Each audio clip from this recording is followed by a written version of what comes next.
اعوذ باللہ من الشیطان الرجیم، میں پناہ چاہتا ہوں اللہ کی مردود شیطان سے۔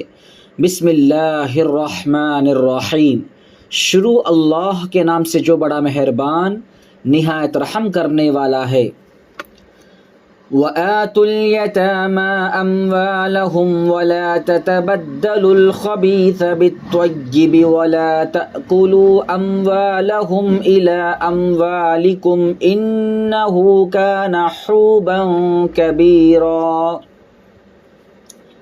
اور یتیموں کا مال جو تمہاری تحویل میں ہو ان کے حوالے کر دو، اور ان کے پاکیزہ اور عمدہ مال کو اپنے ناقص اور برے مال سے نہ بدلو، اور نہ ان کا مال اپنے مال میں ملا کر کھاؤ کہ یہ بڑا سخت گناہ ہے۔ اس آیت میں 4 باتیں بتلائی گئی ہے۔ پہلی بات، یتیموں کا جو مال تمہارے قبضے میں ہے وہ یتیموں کے حوالے کر دو۔ دوسری بات، ان یتیموں کے اچھے مال کو خراب مال سے تبدیل نہ کرو۔ تیسری بات، ان یتیموں کے مال کو اپنے مال کے ساتھ ملا کر ان یتیموں کا حصہ جان بوجھ کر لاپرواہی سے خود استعمال مت کرو۔ چوتھی بات، تمہارا یہ عمل بہت بڑا گناہ ہے۔ میرے محترم بھائیوں بہنوں، مفسرین نے لکھا ہے کہ بنو غطفان نامی قبیلہ کے ایک شخص کے بارے میں یہ آیت نازل ہوئی۔ اس شخص کی پرورش میں ایک یتیم بچہ تھا جو اس کا بھتیجا تھا۔ جب یہ بالغ ہو گیا تو اس نے اپنے چچا سے اپنا مال طلب کیا۔ چچا نے اس کا مال سپرد کرنے سے انکار کر دیا۔ چچا بھتیجے دونوں رسول رحمت صلی اللہ علیہ وسلم کی خدمت میں پہنچے۔ اس وقت یہ آیت نازل ہوئی۔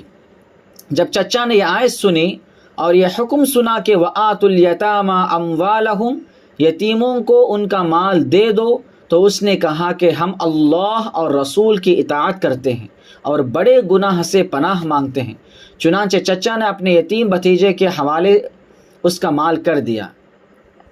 اگر یتیم بچے کی ملکیت میں کچھ مال ہو، چاہے وہ مال کسی کی طرف سے تحفے میں ملا ہو یا وراثت میں اس کو حاصل ہوا ہو، دونوں صورتوں میں اس یتیم کے سرپرست کی ذمہ داری ہے کہ اس یتیم بچے کے بالغ اور سمجھدار ہونے کے بعد اس کے حوالے کر دے۔ یتیم کو اس کا مال کب حوالے کرنا چاہیے، اس کی وضاحت اس سورت کی آیت نمبر 6 میں کی گئی ہے۔ میرے محترم بھائیوں بہنوں، ان یتیموں کے اچھے مال کو خراب مال سے تبدیل نہ کرو۔ اس کی تفصیل یہ ہے کہ تمہارے پاس اللہ نے جو حلال مال دیا ہے، جو تمہاری اپنی کمائی کا ہے، اس کو چھوڑ کر یتیموں کا مال مت کھاؤ جو کہ حرام ہے۔ اگر تم نے ایسے کیا تو اس کا مطلب یہ ہے کہ تم نے طیب کو چھوڑ کر خبیث کو اختیار کیا، مطلب اچھے کو چھوڑ کر، پاک کو چھوڑ کر گندگی کو اختیار کیا۔ یہ صورت بھی درست نہیں ہے کہ اپنا گھٹیا مال یتیم کے حصے میں لگا کر اس کا اچھا مال تم لے لو۔ ظاہر ہے یہ بھی حرام ہی ہے۔ چنانچہ اس زمانے میں بعض لوگ ایسا کرتے تھے کہ یتیم کے مال کی تعداد کو محفوظ رکھتے تھے، مگر اس میں جو اچھی چیز نظر آ جاتی خود لے لیتے تھے اور اس کی جگہ اپنی خراب چیز رکھ دیتے تھے۔ عمدہ بکری کے بدلے میں لاغر بیمار بکری اس یتیم کے مال میں لگا دیتے تھے۔ نقد رقم جو کھری ہوتی تھی اس کے بدلے میں کھوٹی رقم رکھ دیتے تھے۔ اس قسم کی تمام صورتوں سے منع کیا گیا کہ وَلَا تَتَبَدَّلُوا الْخَبِيثَ بِالطَّيِّبِ، ان یتیموں کے اچھے مال کو خراب مال سے مت بدلو۔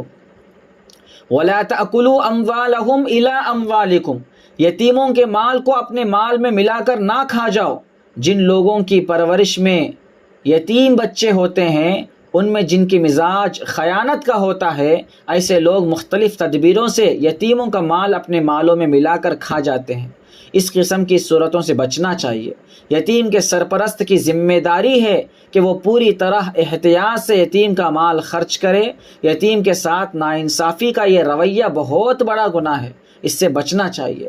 وآخر دعوانا ان الحمد للہ رب العالمین۔